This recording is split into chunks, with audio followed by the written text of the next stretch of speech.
Greetings to you all and welcome back to Let's Play the Langrisser. We're here at Castle Baldia, fighting for the Langrisser itself, most important battle we've seen. And the enemy has a rather exciting sounding battle tune for this one.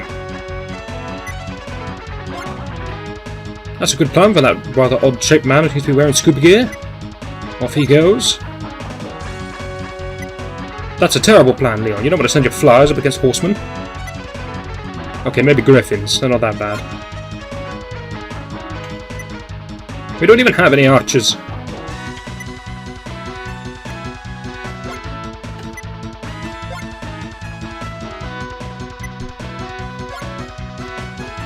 Yes, another interesting point here. Leon himself is a descendant of light. I do believe that's all of the descendants of light. Jessica's already been mentioned by Lester. She's a descendant of light, of course, because she's just an incredibly old woman who used to be part of this kingdom. But no, actually I'm mistaken. There is one more descendant of light who has yet to actually be introduced into the game, so obviously she's not going to be obtaining the sword, and I've said she's, that half gives away that it's a, well, completely gives away that it's a woman, but you won't be able to work out who it is because she hasn't been introduced yet, so there we go. But there is one more.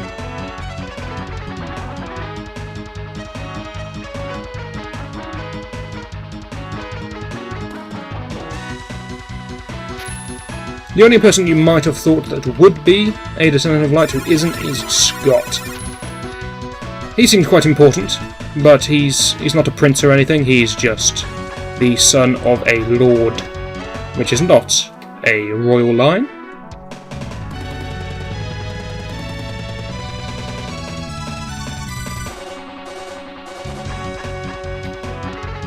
Now, those ballistas are rather irritating when you take them down with spells.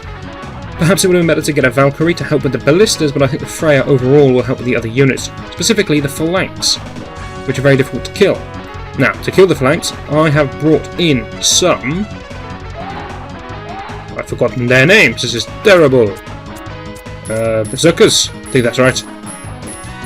Bandits, maybe. I don't even know anymore, I think it's bandits.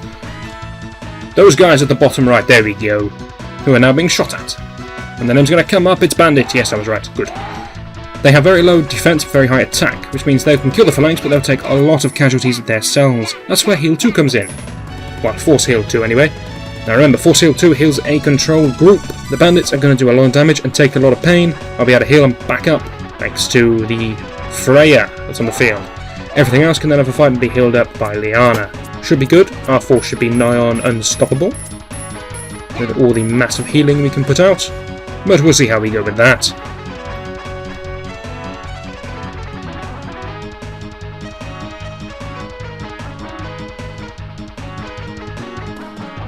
Anyway, it's time to question the enemy's tactics. Yes, it is. Look at the enemies go. Their plan is rather poor. They should have stayed and defended. They had an enormous amount of ballistas, and if we had had to attack them, we would have been in trouble. There was nothing wrong with defending, because if they defended, and we defended also, and nobody fought anyone, that would be great. And then Leon would turn up, and he would beat me to the sword because he's on horse. Although he is going indoors, so maybe not. Maybe it would have been a close run thing. But it does take me hours to get across the water. So I can only go one step at a time for this damn stuff. Anyway, it looks like we'll actually see some action already on the waterfront. Now, the enemy is still using lizardmen. Do you remember lizardmen? Yes, of course you do. Lizardmen are the same as mermen. The Imperial Army does get advanced water units, but they're not using them yet, so let's not talk about them yet. But we have the advanced water units. We have Nixies. Nixies are in fact a range unit. That is something I completely forgot. They are ranged in the sense that their attack is ranged, but they are not ranged on the map. To demonstrate this fact, I shall shove this Nixie there, and you'll see that it can't attack that guy on 3. So they can only attack in direct combat, but their attack is ranged. Think kind of like Hain's attack. Hain can't attack over a distance on the map, but when he's in combat, his attack is ranged. The advantage of this is that you get in most of your shots before the normal close combat units actually can reach you, which means they are very, very good. So have another kind demonstration here to see just how many we can pick off before they even get a chance to attack. Off you go, Nixies. We killed about 4 of those before they even reached us. That's the power of having a sort of semi-ranged attack. It's very useful.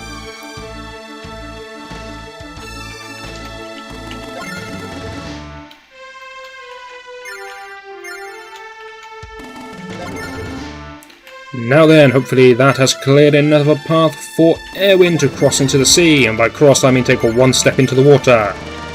There he goes, rusting up his nice shiny armour, which I believe was dragon scale. How very expensive and how very wasted. Now, as part of our covering forces, we need Keith to go with Erwin to help fend off the flying units, which haven't reached us yet. He will definitely be doing that. For now, he may be helping with the water units. I think that's the most sensible thing to do, but not quite yet. Next turn he'll get stuck into that fight.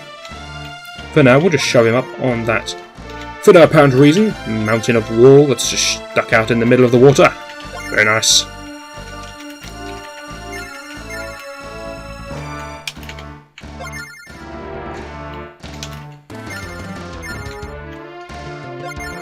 And then, you're probably asking, what's the battle plan going to be for this one? Well, there's a couple of different things we can do, aren't there? We can either play kind of defensive and rely on our healing powers, or we can play ultra aggressive and then try to heal everyone back up before the enemy's turn starts. That's probably the plan I'm going to be going for, because the enemies are very, very close. Now, one thing we're going to get done right off the bat, Hane is going to toss in a spell. The spell is going to be Fireball, because Fireball can hit the ballistas. Not all of them, but most of them. 8 ballistas is a bit of a problem, so hopefully we can weaken them enough to make it so that they are no longer any part of a problem, and that will be great.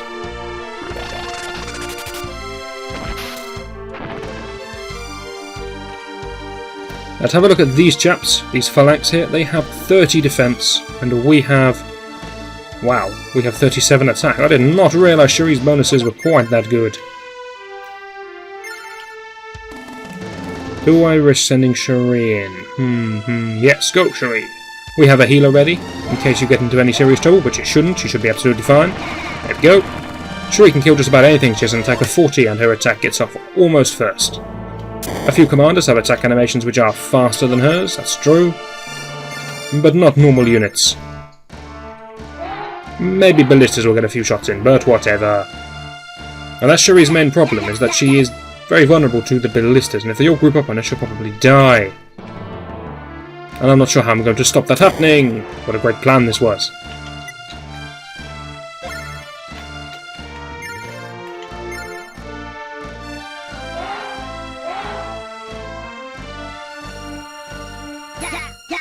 Will forever be the problem with Cherie, because she's very vulnerable to long-range attacks due to her low defense. It's kind of hard to get her into combat, and you want to get her into combat because she has the highest attack stat of anyone in the game, I think. Actually, I think there is... yes, I think there's one person with a higher attack stat than her, but she's very high, let's just put it that way. It's a shame that her defense is so low, but you have to balance it out somehow, I guess.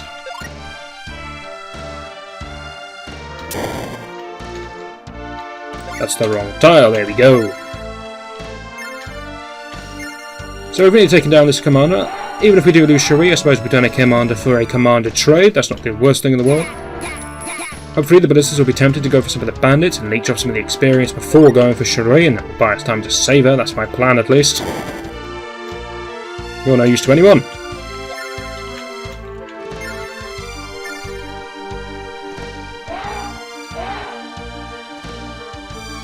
This goes to show that these bandits were a pretty good choice to use against this pikeman commander. Not sure what else we could have used that would have been of any effect whatsoever, so it's a good thing we had these guys ready to go. If we'd gone for other classes, then maybe we would have had grenadiers by now, but we didn't, so we don't. So heal everyone up, so that guy who's on 3 will regain his HP, and will be ready to go. Then we'll send him in on that commander and see if he can actually pull off any damage. That commander's a High Lord, that means he's going to have to charge forward, so we won't actually get all 10 of our attacks in. So it's possible we'll deal some serious damage to him. He does have 29 defense, but we do have 37 attack, so it's possible. It's very nice. We shall be picking that chap off in the next turn. Unless the ballistas can do it. Maybe they can.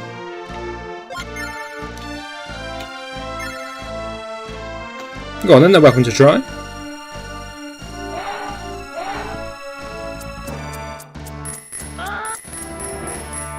It's rather unfortunate, but we are going 30 versus 29, so you can't expect much damage. I would have expected more than 1 damage, but there we go. Can I please select that ballista? There we go. Can ballistas sit on the rocks? They can. You get another shot. Lucky Hane.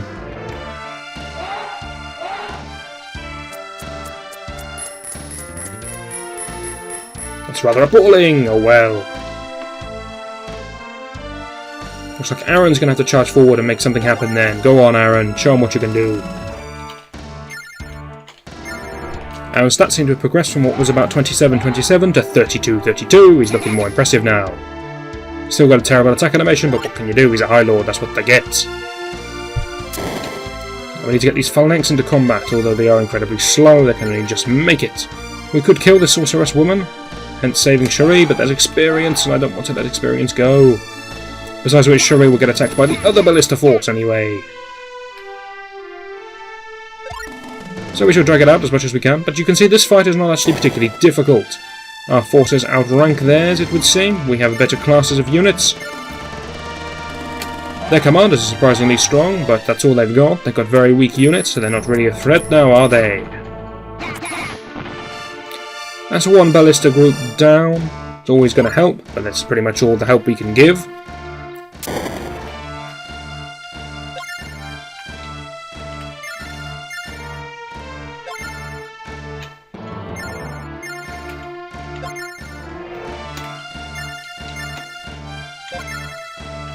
Oh no, it would seem we can take out another one. That's very fortunate. Will be potluck, of course, if Cherie manages to survive, but there we go, we can't help that. Now, Liana needs to move forwards so she can get into a suitable healing range. That's always very important. The Crusaders, yes, they're quite strong now. They're moderately cheap as well. They're fairly strong. They can enter combat.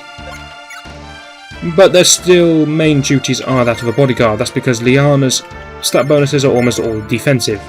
C plus 4 attack plus 10 defense. For that reason, no matter how good her units are, they're never actually going to be great in combat. They will always, however, be great as bodyguards. Anyway, you get one more shot with this, it looks like, Hane, to try and get this job done.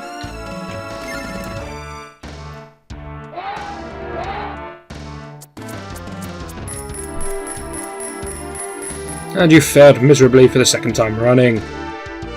It's great to see that 30 ballistas can only manage 1 point of damage between them. Great work. That's going to be the end of this turn, but this turn's going to be the end of another video. Yes, these videos are coming thick and fast, aren't they? But we've made quite a bit of progress. I mean, they've lost 1.5 commanders, I suppose. Not sure what Laird's doing. He's not even joining the fight, the coward. Hopefully you'll join me in the next video, and we shall watch the enemy's turn and then progress towards that sword. I'll see you then.